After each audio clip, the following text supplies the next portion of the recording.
Hello and welcome to Fratello Talks. I'm your host Nacho, and today I'm joined by Thomas and RJ. And today we're going to be taking a little bit of a look at our vintage watches wish list. But before we do that, let's do a wrist check. RJ, what is on your wrist today? Today I'm wearing my Speedmaster Professional in the Moonshine Gold edition. Very nice. It's the Apollo 11 model from 2019. You don't get bored of that watch? No, never. Yeah. We can tell. It's on Yes. your wrist almost every day. Exactly. It's Fantastic. first time this week though. But it's got to be. Yeah. There Well, I always like has it. to be a time every single Exactly. week. Beautiful. Very, very nice. And Thomas, what is on Well, your speaking wrist? of always on the wrist, I guess it's no surprise. We can just reuse the wrist roll every time. It's the VPC Type 37HW, obviously. nice. It's the only watch I wear anymore. Perfect. And you're still with the gray one. You haven't switched to the blue or the green. I've worn the blue one for a couple of days, but I switched back this morning. So you didn't like the it's- blue one?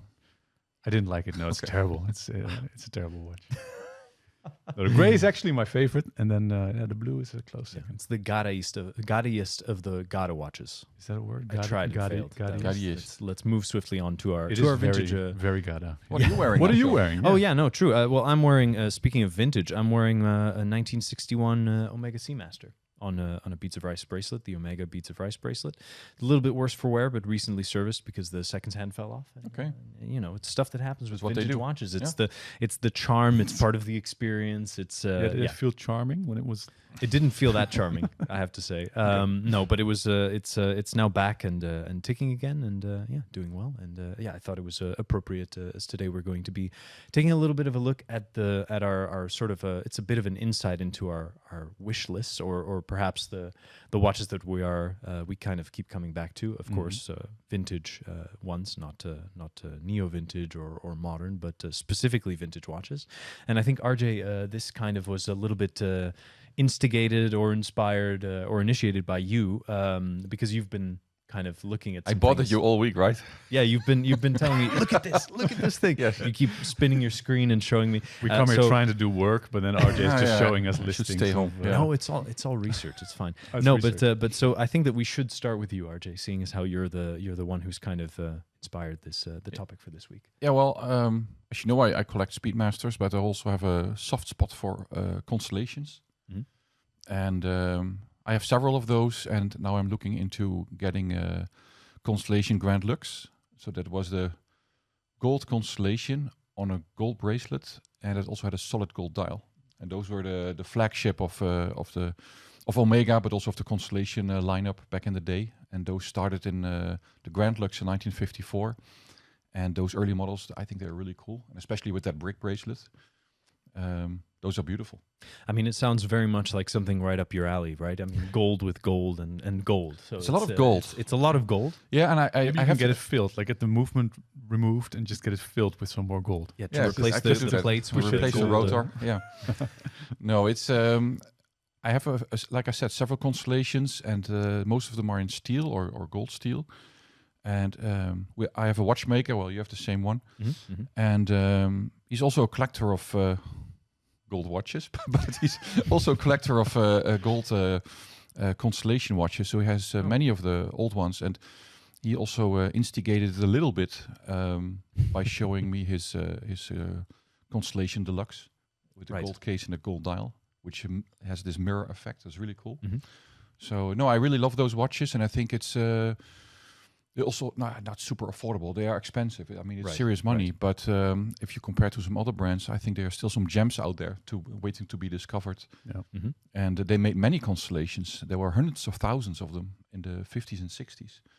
So it's just a matter of finding the one in the condition you want it to be in. And that's also a bit of the difficulty because they made so many of them, and a lot of people actually properly wore them. You also have a lot of them worn out, basically, and have replacement dials and so on. So there has been a lot of tampering going on with them. Yeah, So you really need to search, but there's still enough. So we should say as well that I think it's fair to say that the Constellation was somewhat the flagship. It was the Omega flagship of Omega. for many Yep. years, and it was the watch in which they would place chronometer grade movements Always. and Yeah. compete with for the observatory prizes, and this is why the stars are on the back. There's a famous emblem on the back. We'll throw a picture up, and then for each prize, I believe that they added. Well, that's a bit of the story goes that Okay. there are 8 stars on the case back, and on the gold model, so the deluxe is in gold, but without the gold bracelet, and the Grand Lux is the one with the gold bracelet. Okay. Those models, the first ones, have a medallion on the case back with the observatory and the 8 stars, and those are engraved by hand.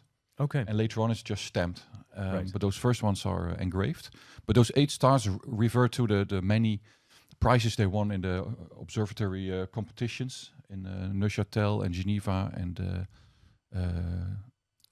what is it? Teddington in the UK. And according to some, those stars represent to very 8 specific prizes they won. But that's a bit of the legend, and it's very difficult to verify which ones these were, and there are a bit different write-ups on that, so it's not entirely clear. But yeah, it's Didn't you find some with different numbers of stars? Was it, or did I misunderstand? Yeah, well, you see that sometimes you see that many of them have 2 bigger stars and 6 smaller stars, and then immediately people refer those 2 stars to very specific prizes, and the other 6 to other prizes in the chronometer competition. But you also will see them in different sizes, so that's not a given. Yeah. And I've seen a prototype in documents at Omega that show one with only 3 stars. But that was never produced, so that was just like a mock-up for the model in 1952. Yeah. Cool.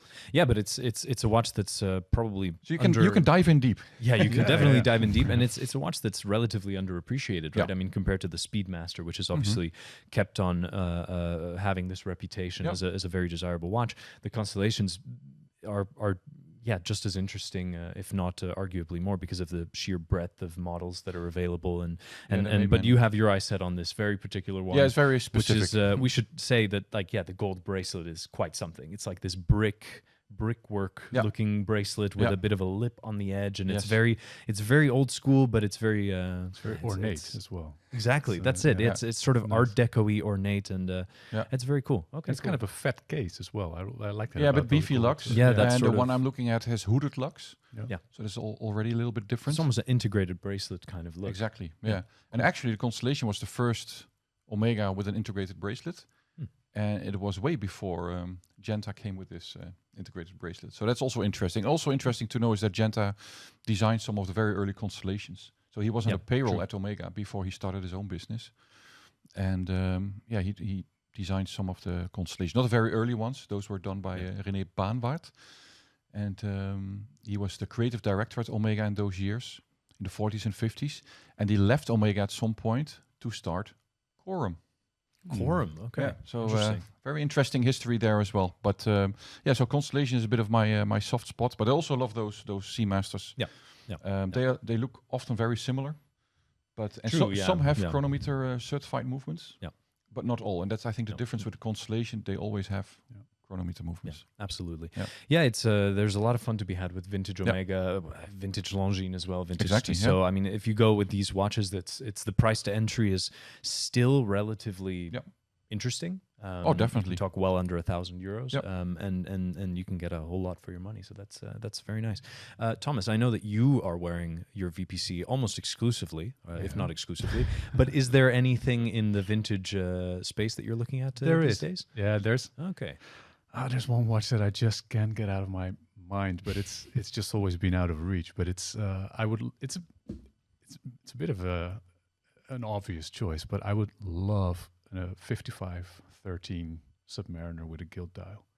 Right. That's just such a fantastic watch to me, and specifically with a gilt dial. I think that, I've written an article about it. Like, there's a difference between an actual gilt dial and gilt printing, which they do nowadays. With the Tudor watches where it's just gold print. It's a different technique, and the result is very different if you see them in person, especially when they've gone a little bit tropical, maybe. But they just have this warmth. If you have like a nicely faded bezel and then a warm gilt dial, oh man, that's perfect watch for me. And why do you Fantastic. prefer it over a 5512? Just availability, basically. It's Yeah, yeah. just I've seen more of them, and Yeah, it's, there are probably more, I guess. Yeah, there are. Yeah.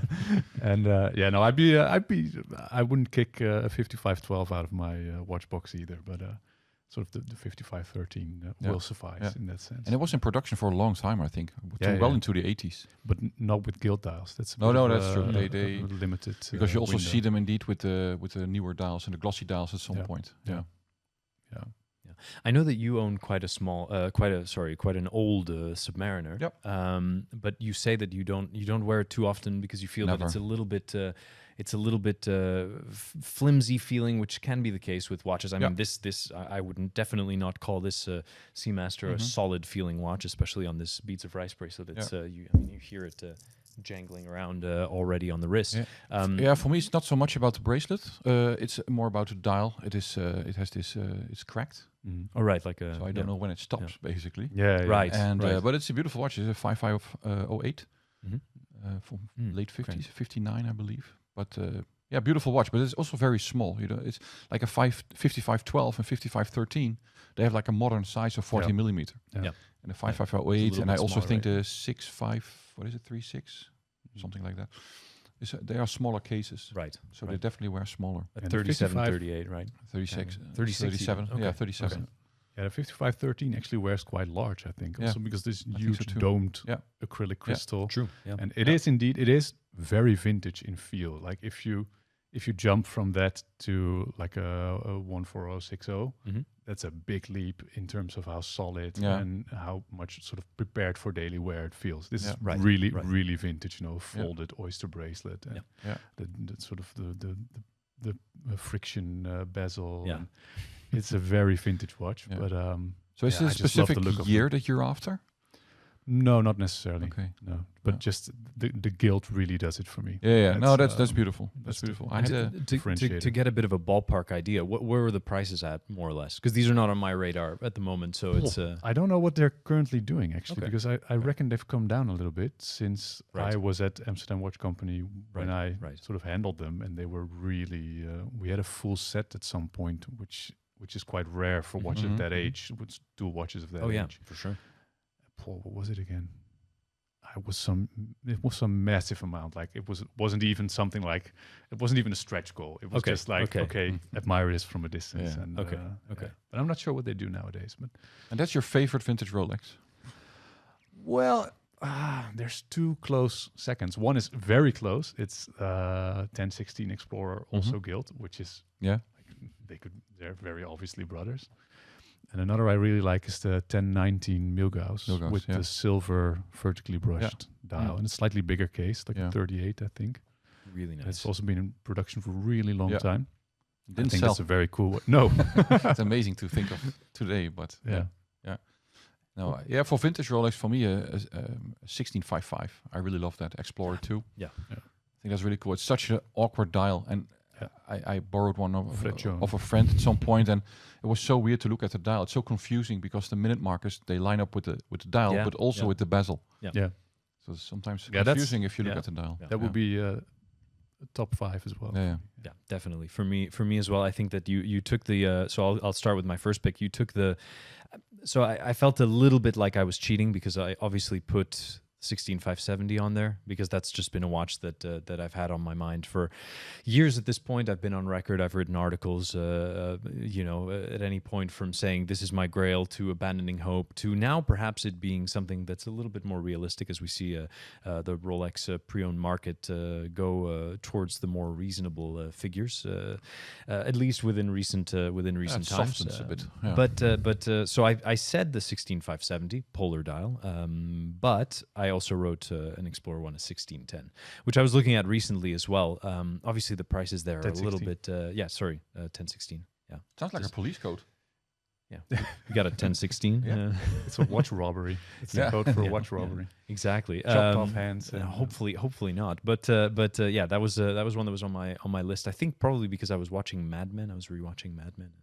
That I think fourth season or at some point Don Draper's wearing his, and it's it's just a great looking watch. It looks fantastic on the wrist, and as much as I love I really like the modern version, but I just think that if you go back to the to that older reference, it's just absolutely fantastic. Would you buy a vintage watch? Because there are many interesting vintage watches also from lesser known brands, right?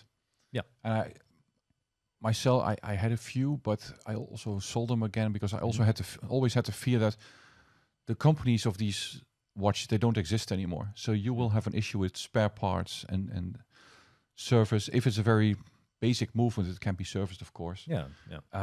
But once you need to replace parts also on the case or crown, like the exterior, then you run into issues. Is that something that holds you back as well from buying vintage, or you don't care? I take it into consideration. Like, indeed, as you say, like with calibers, like if something exotic comes with a very standard caliber, then it's that fine. helps a lot. Yeah.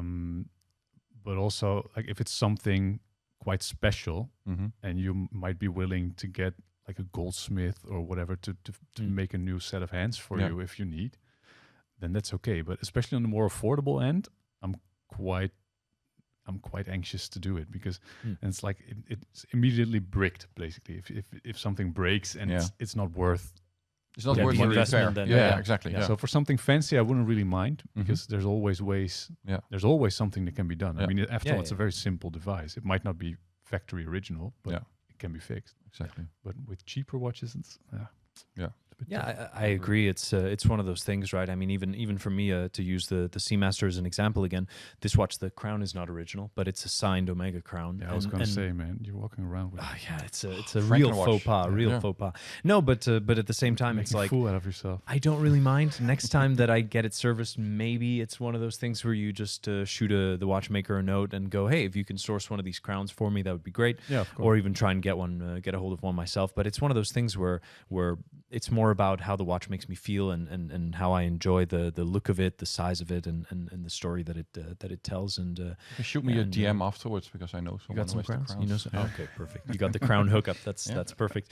So RJ, we talked about your Omega Constellation. Do you have anything else in your current vintage watches wish list? Yeah, like I think the Explorer 2 1655 is super nice. Anything in a GMT Master? No, I had two GMT Master 1675s, one from 71, box and papers, sold it for way too less. Don't say. And one from my year of birth, 77. And I also had a 1680, so that's a Submariner date from 77.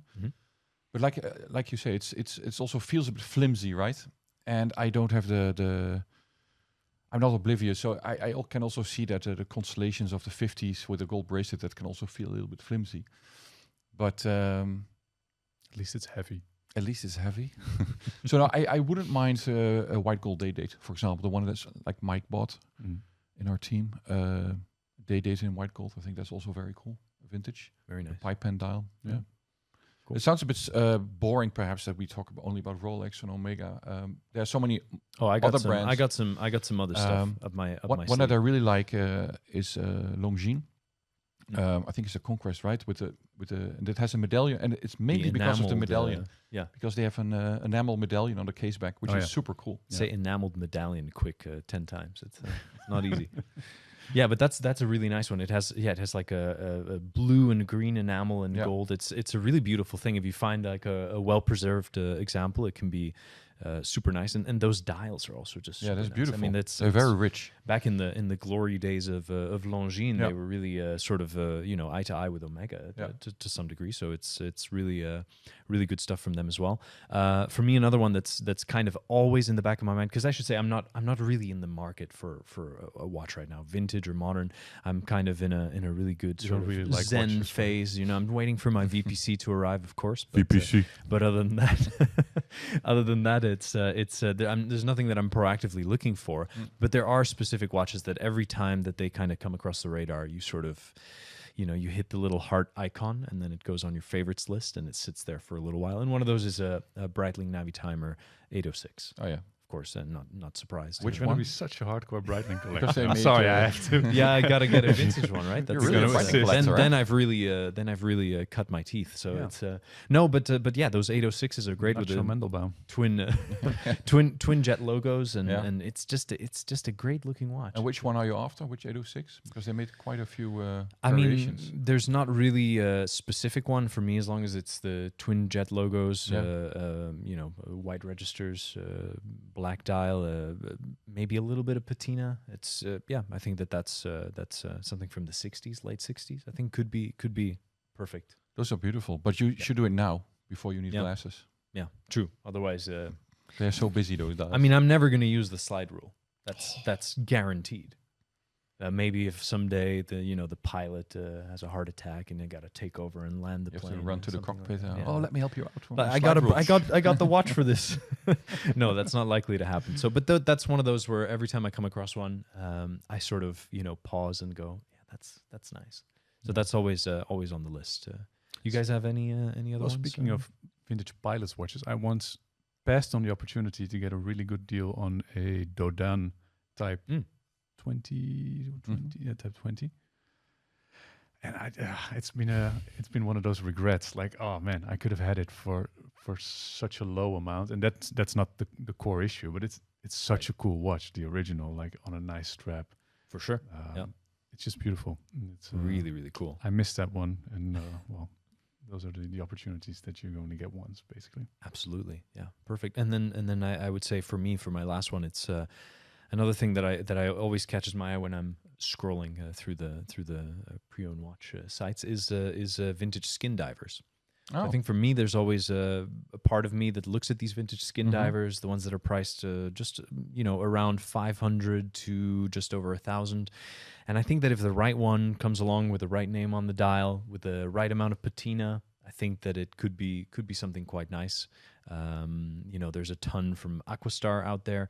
I look a lot in websites in Spain because you have some that are co-signed. It's the main brand is Doan, which was Swiss brand that was mainly in Spain in the 60s, and they're co-signed with Aquastar. They look really, really nice. There's a couple of them. It's not El Corte Inglés. It's a jewelry shop from Barcelona, but almost. I think probably El Corte Inglés sells current day Doan, but we'll have to fact check that. But yeah, that's one of those where I always think like every time I see those vintage skin divers at that 37 millimeter size, put it on an old Tropic strap and or a NATO, and it's just it's so nice. Caravel has some nice ones. Caravel has some nice ones. There's also Technos. But the name on the dial is kind of almost secondary. If it's Aquastar, if it's Doxa, if it's Caravel or something like that, then it could be Squale. Has made some beautiful ones. So yeah, I think that's also something that it's always in the back of my mind. I have the same. If I am looking on the interwebs and I come across a nice older Sin 140 or 142 or 141, I really love those. So they have the Lemania 5100 base movement. Well, not base, it's just that movement. I don't think Sin did anything about that movement. And I really love that one. And the older ones have a slightly differently finished case. So it's more brushed than the later ones. And I had a Sin 142 in 2004, 2005. And it was a full black. Oh, black DLC. Black model. It was not DLC, I think. It was just coated. So PVD, I think. But that black was not for me, but the steel ones, when I see one, I think, oh, that was nice. I really love that watch, and I think it's very Sin for me. It's super chunky. It's very chunky. Really nice. Yeah, I think it's like 44 millimeter or something. And sorry, damn it. That's really cool. And it was worn by one of the astronauts in the 80s during a space shuttle mission, Reinhard Fuhrer from Austria. It's a very weird last name for someone from Austria. But anyway. Moving swiftly on. Moving swiftly on. That was a nice watch. And I think I was in the museum in Munich, the Technical Museum, or the Museum for Technic stuff. And they have a big picture of him wearing that watch. It's cool. Yeah, super nice. And I think he had the black one. Okay. Very nice. Thomas, anything else in your vintage watches wish list? Yeah. While you're at it, just while we're put a new one on there. Yeah. I'll just add something ad hoc. I really like old dress watches, yellow gold dress watches. I'm sort of moving your way. Yeah. You should be on this couch. Yeah. Oh yeah, the gold watch couch. Make it the Gold Coast. No, the dress watches by Patek Philippe or Vacheron Constantin. Small, like 33, 34 millimeter, ultra thin dress watches, gold, super basic, like the Calatrava style. For a long time, they were quite affordable. They're Especially still the, relatively. the 32, 33 millimeter models. They were not very much in demand. I don't know how it's today, but I can imagine that those all also went up. Yeah. But well, especially Vacheron, you can definitely find sub 10K. Yeah. But they're sort of the archetypal dress watch. I think it's just you can't go wrong with that. Put it on a nice strap, and it's just perfect. So what's your favorite Calatrava reference? I don't know any 96 or Calatrava something? references. Yeah? Oh yeah, the 96 obviously, but no, I haven't memorized Calatrava references. Yeah. Cool. Well, I think that we can wrap it up there. But that's some pretty extensive wish lists there for us. So we're gonna have to keep on wishing, I think. But Ask RJ for a raise. Exactly, RJ. Come on, hook it up. No, but it's all good. So I think let's get to comment of the week before wrapping up. And of course, this relates to one of our latest episodes about guilty pleasure watches. And so we have Ido Teddy, who says the Gold PRX Powermatic 80 and 40 millimeters is my current guilty pleasure watch.